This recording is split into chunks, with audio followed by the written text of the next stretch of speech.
Donc le colloque touche effectivement à sa fin et par ailleurs il arrive au terme d'une longue séquence commémorative qui a permis de se réapproprier la Première Guerre mondiale et c'est vrai pour le grand public, peut-être évidemment encore plus que pour d'autres, ce qui venait effectivement à son heure.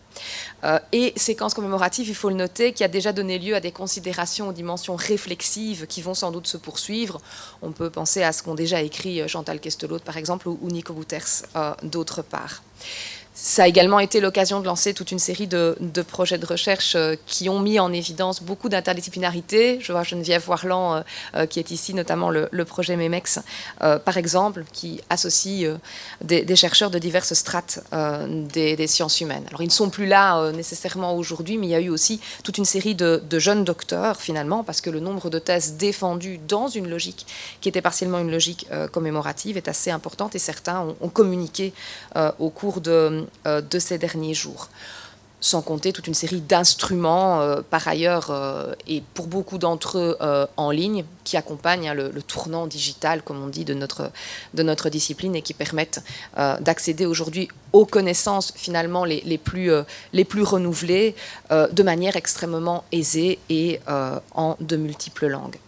Quand nous avons, avec Michel Dumoulin, monté et réfléchi à la manière de monter ce colloque, on voulait s'intéresser à la sortie de guerre, profiter évidemment du centenaire de la conférence de la paix pour dresser un bilan et pour contribuer à renouveler les connaissances existantes sur le sujet en prenant la Belgique comme porte d'entrée. Parce qu'il y a eu plusieurs autres colloques, Laurence Badel en a un petit peu parlé un petit peu partout. Et comme l'ont montré les auteurs de l'histoire mondiale de la France, on a reçu Nicolas Delalande à Liège en début de semaine, le cadre national n'a pas perdu sa pertinence malgré tous les débats aujourd'hui sur la question de l'histoire transnationale et de l'histoire globale. Et il dit ceci dans un article qui présente le volume. La nation est un cadre d'identification majeur, mais qui ne peut se comprendre sans les autres. Et donc, autrement dit, envisager la sortie de guerre dans toutes ses dimensions, comme on a essayé de le faire, politique, diplomatique, économique, sociale et culturelle à partir du cas belge.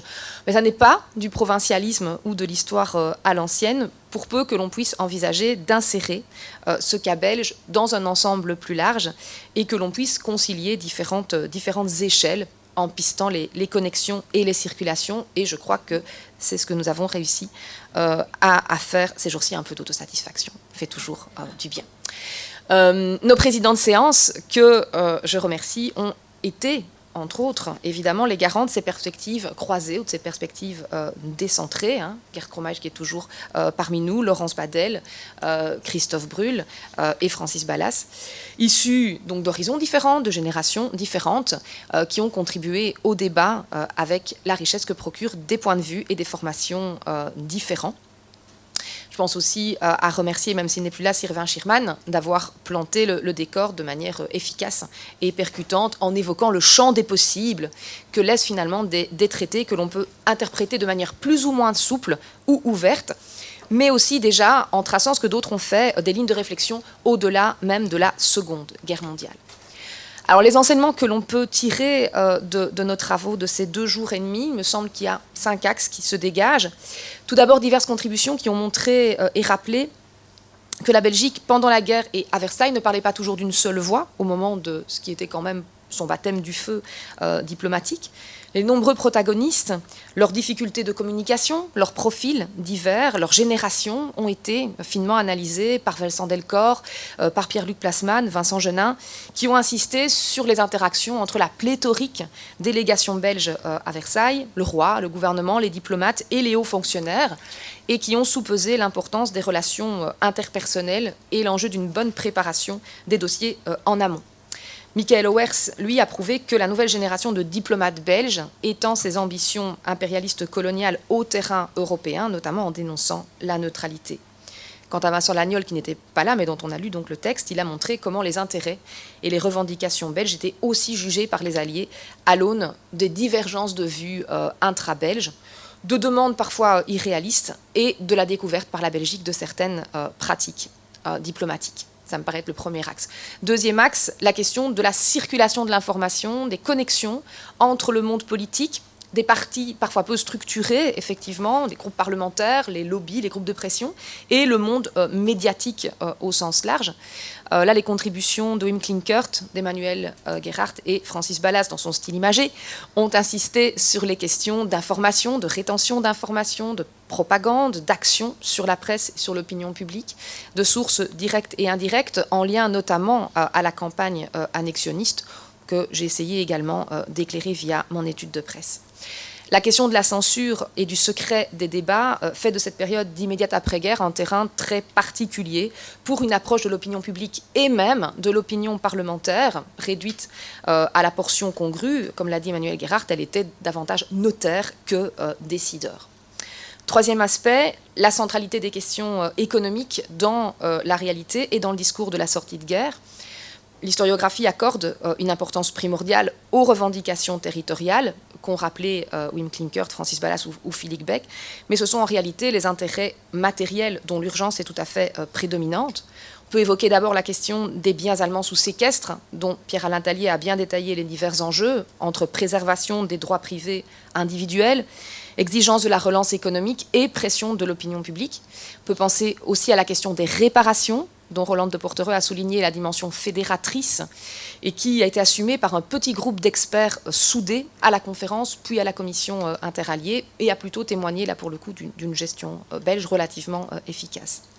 On peut encore penser à la lutte contre les enrichis de guerre. Dirk Leuten et Florent Verfailly l'ont replacé, par ailleurs, dans une perspective comparative, en disant que si la collaboration économique est effectivement industrielle en 40-45, elle est plutôt l'œuvre de commerçants, de démolisseurs d'usines en 14-18, la Première Guerre ayant connu sa politique du moindre mal, mais improvisée et loin d'être suivie par tous. On peut penser également à la question des intérêts belges à l'étranger, dont Michel Dumoulin a détaillé toute la complexité dans l'entrelac des intérêts multinationaux, des intérêts parfois pris en étau entre les deux camps. Il a parlé de la question de la Russie, de la France, de l'Italie, mais aussi, il a également dit tout ce qui restait à faire sur les intérêts belges dans les empires centraux et ottomans. Enfin, parmi les considérations matérielles directement corrélées aux questions commerciales, mais aussi de sécurité, on retrouve la question des voies navigables.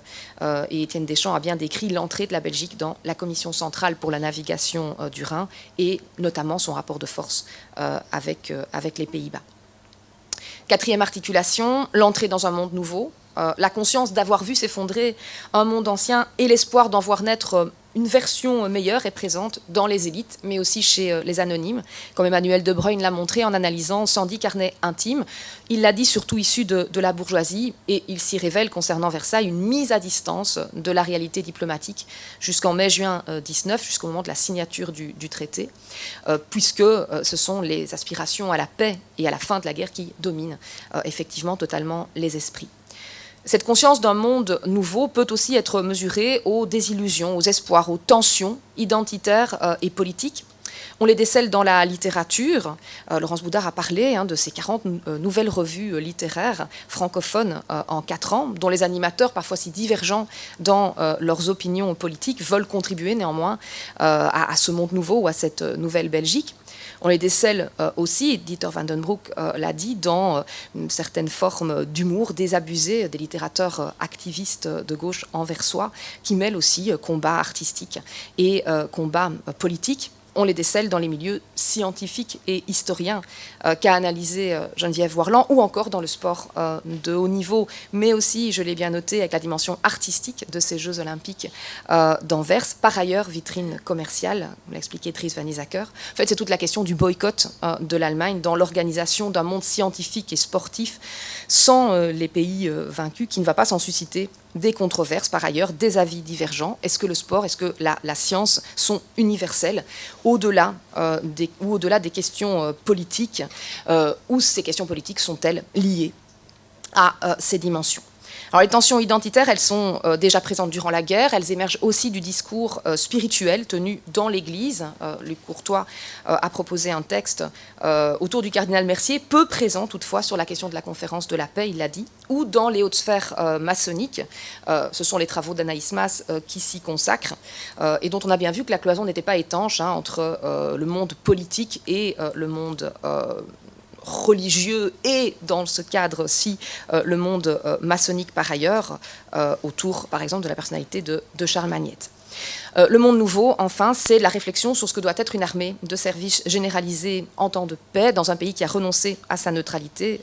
Tom Simmons a mis en évidence les discussions et les concessions nécessaires entre exigences militaires de la défense nationale et souhait de réduction du temps de service que l'opinion publique formule et dont le monde politique doit ou va tenir compte. Enfin, c'est une soif de justice nationale et internationale concernant les criminels de guerre, avec cette question sous-jacente qu'Ornella Rovetta a posée. Un tribunal peut-il être le moyen de faire évoluer l'opinion publique allemande sur la question des responsabilités?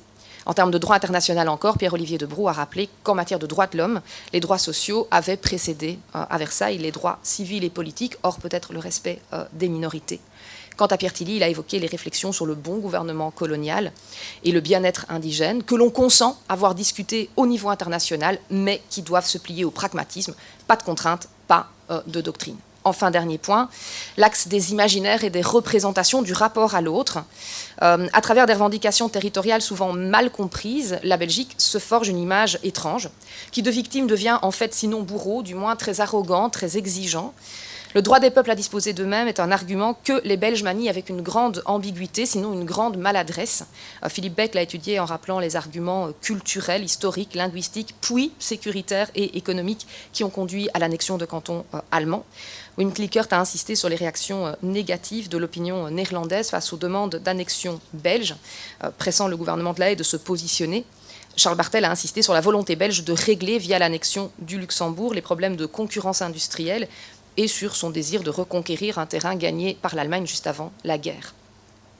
Les grands principes se heurtent aux intérêts directs des Belges. Parfois, le rapport à l'autre est plus direct encore. Est-il aisé de cohabiter sur le sol belge avec des troupes alliées? Matthew Holtengold montre que les incidents furent, au vu de l'hospitalité locale, proportionnellement peu nombreux, et les rapports plutôt fraternels, malgré quelques bagarres, quelques voies de fait. Il notait aussi que rien n'était dit dans les sources d'éventuelles violences sexuelles. La rupture des relations est en revanche presque totale avec l'Allemagne, naguère admirée, mais désormais rejetée avec force. Hubert Roland nous a parlé de cette diabolisation, de cette animalisation inquiète dans le monde littéraire, mais il a déjà nuancé et remarqué les prémices d'une réhabilitation par le pacifisme, par la référence à l'Allemagne romantique. Et en miroir, Christophe Brühl a montré que l'Allemagne officielle percevait et redoutait la germanophobie active des Belges, dont elle connaissait mal par ailleurs les leaders, tout en espérant que les socialistes puissent calmer le jeu. Donc si l'Allemagne est au départ a priori hors jeu, Laurence Boudard a rappelé aussi qu'en littérature, le tropisme parisien va désormais régner sans partage. C'est Paris-Bruxelles qui devient l'axe. Voilà, je terminerai en disant deux choses. La question des sources, encore. Sans doute existe-t-il des fonds encore à découvrir, d'autres à réinvestiguer, au-delà de fonds privés de protagonistes plus ou moins célèbres ou plus ou moins anonymes, qui dorment encore peut-être dans les greniers. L'accès aux archives judiciaires et les perspectives ouvertes par la digitalisation réserveront sans doute de belles surprises. Ornella Rovetta en a parlé, à croiser avec l'histoire du droit international et de ses acteurs, mais ça implique que la Belgique puisse, en matière de gestion de ses archives et de conservation, soutenir l'effort. Ça concerne tous les niveaux de pouvoir. C'est un des enjeux, nous semble-t-il, en tant qu'historien, des élections prochaines à tout niveau, et on attend là-dessus les politiques aux actes. En matière de sources aussi, la presse peut être réenvisagée parce que les potentialités du portail Belgica Presse, comme de tous les portails de presse digitalisée, sont évidemment nombreuses, mais qu'il faut sans doute encore les améliorer. Je parle ici, l'Université du Luxembourg est très en avance sur ce point, pour permettre des études de type vraiment logométrique ou quantitatif. Enfin, peut-être dire l'une ou l'autre perspective un peu plus absente, mais en 2 jours et demi, il faut évidemment bien faire des choix. On a pu relever à différentes reprises que la dimension de genre a été mentionnée. Peut-être mériterait-elle davantage d'attention pour elle-même, au-delà de ce qui a été dit dans diverses contributions. La dimension artistique, en ce qu'elle façonne et reflète une nouvelle ère que beaucoup appellent de leur vœu, aurait pu être déployée. On a évidemment entendu brillamment parler de littérature avec plusieurs de nos contributeurs aujourd'hui, mais la peinture, le cinéma, documentaire ou de fiction, la musique, auraient pu être mobilisés, l'art renvoyant à des réflexes, à des représentations de soi et de l'autre, à des réflexes identitaires aussi, dans un sens ou dans un autre.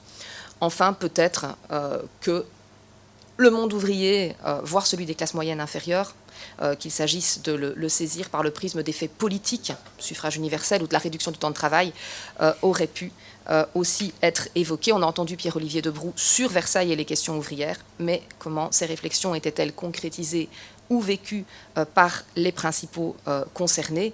Voilà qui donnera l'occasion de rencontres, sans doute, ou de travaux ultérieurs et complémentaires.